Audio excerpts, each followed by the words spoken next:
Bem, pessoal, como eu tinha mencionado anteriormente, esse é o vídeo de apresentação do nosso livro de aprendizagem baseada em problemas, fundamentos para aplicação no ensino médio e na formação de professores. Esse é a capa do nosso livro, né? Existem pessoas aí conhecidas, outras talvez um pouco menos conhecidas de vocês, mas tem aqui um jogo de adivinhação, né, para vocês testarem o conhecimento de vocês.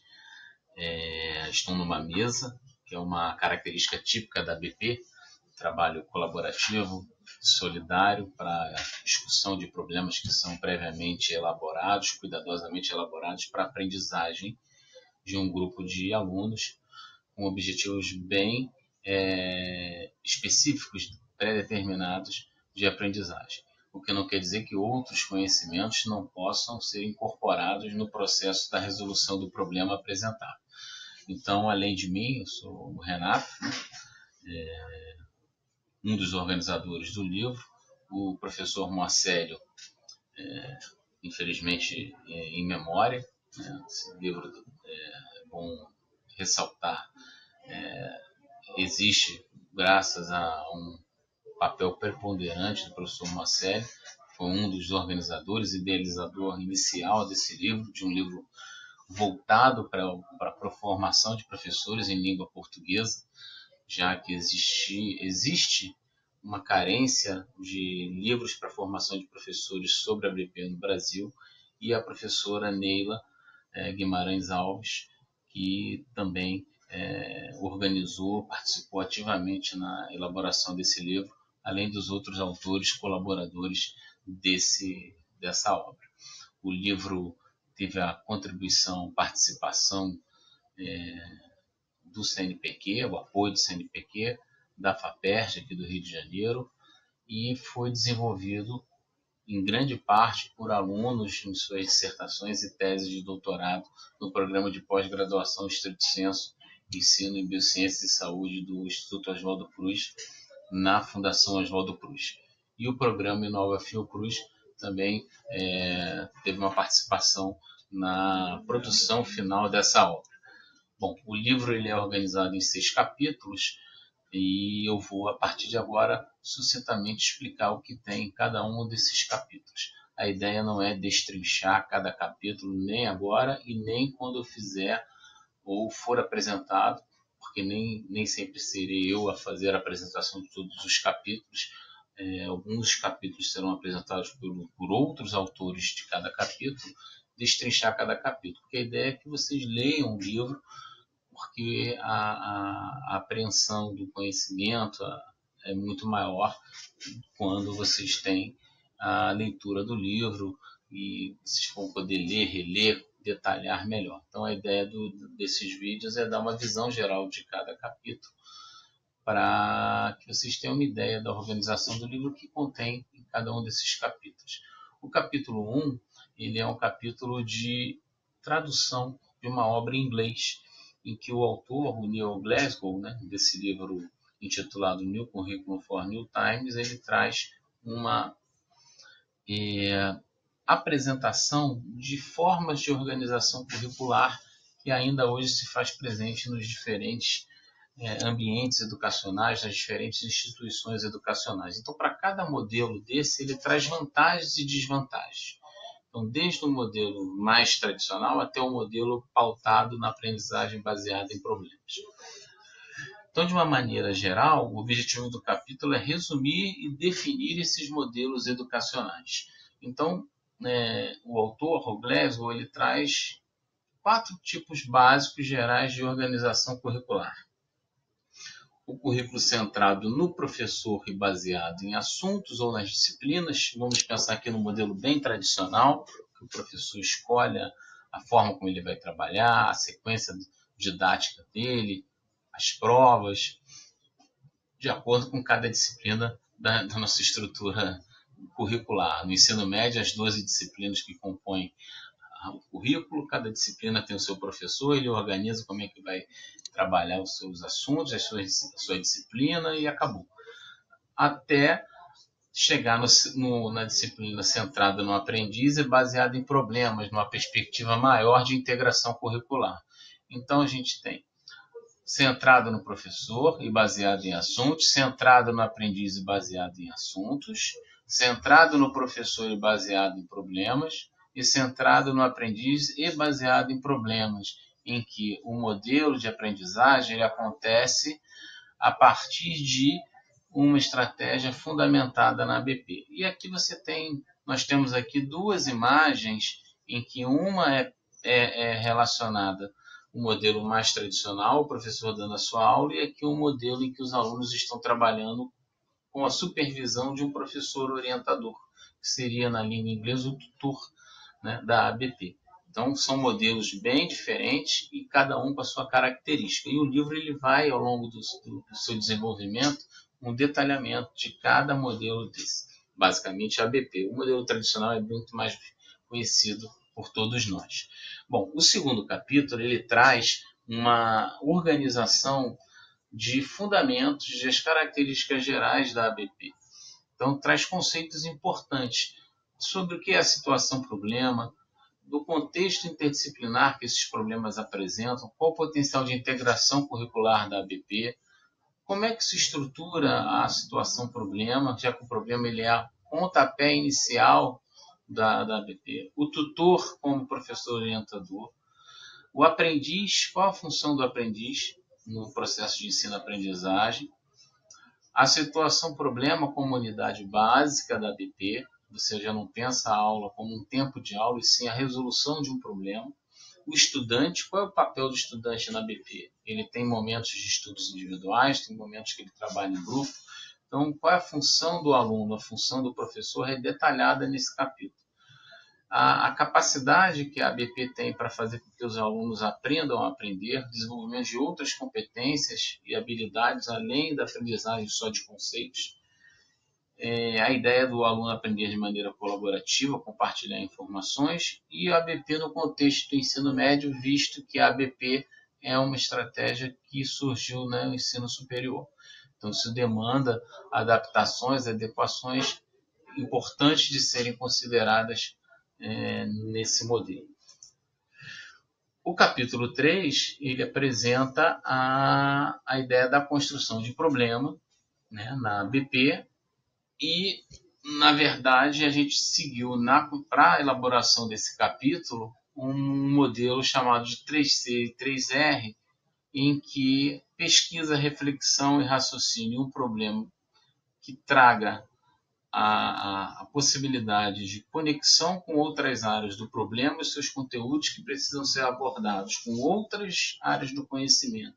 E um problema que tenha contextualização, né, que um problema que dê significado ao aluno no momento que ele está resolvendo esse problema, seja importante de ser considerado todos esses aspectos, né, na construção do problema. Então, é muito importante ter cuidado na elaboração do problema, visto que o problema ele é o pontapé inicial, ele é apresentado para disparar o processo de ensino-aprendizagem na ABP. Porque sem isso, né, sem um problema elaborado com cuidado, você pode fazer com que o processo de ensino-aprendizagem na ABP fracasse. E, além disso, o capítulo apresenta um exemplo, traz um exemplo de um caso, uma situação, problema de integração para estudo, né, para ensino da integração fisiológica, né, de fisiologia entre os sistemas respiratório e sistema digestório. Então, bom, o capítulo 4 ele traz estratégias para avaliação da aprendizagem baseada em problemas. Você não pode pensar em modelos de ensino sem pensar como avaliar o que aconteceu à medida que você faz um processo de ensino para a aprendizagem dos alunos. Então, a professora Melise Camargo, que trabalha na Universidade de Cambridge, na Inglaterra, elaborou esse capítulo muito interessante em que trata do processo de avaliação na ABP, né? Valorizando a avaliação processual e formativa né, na ideia de capacitar os leitores, futuros professores ou professores em formação ou que estão em sala de aula, como preparar perguntas melhores, a perspectiva de perguntar melhor para os seus alunos, lidar com as respostas dos alunos de forma produtiva, incentivar os alunos a perguntar, né, e elaborar perguntas, né, ao invés de fazer com que os alunos tenham medo de perguntar.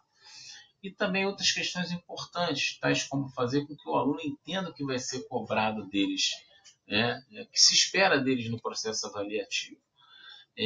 Como fazer um ambiente de discussão, de construção do conhecimento proativo, ativo,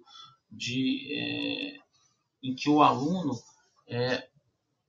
um ambiente favorável, né, em que, na verdade, o aluno tenha prazer em estudar, em que ele não fique com medo do processo avaliativo. É muito comum na ABP, quando o aluno, às vezes, fica sem uma prova, o aluno às vezes fica com medo de prova, odeia teste, odeia a prova, né? Mas quando você faz um processo de ensino em que, de repente, o aluno percebe que não vai ter uma avaliação clássica, ele já começa a ficar preocupado. E, professor, e a prova? Não vai ter prova? Como é que vai ser a minha média? Como é que eu vou ter nota? Então, essas questões são muito importantes. O aluno precisa ser informado. Então, essas discussões são muito interessantes de serem feitas e de serem incorporadas na formação do professor.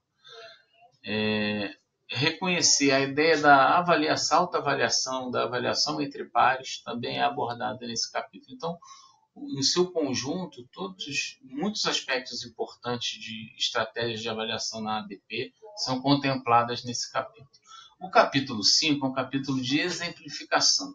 Se a gente discute o uso da ABP, é importante a gente apresentar 2 ou mais exemplos, nesse caso são 2 exemplos, de utilização que é possível ser feita a ABP em turmas de ensino médio ou de formação de professores.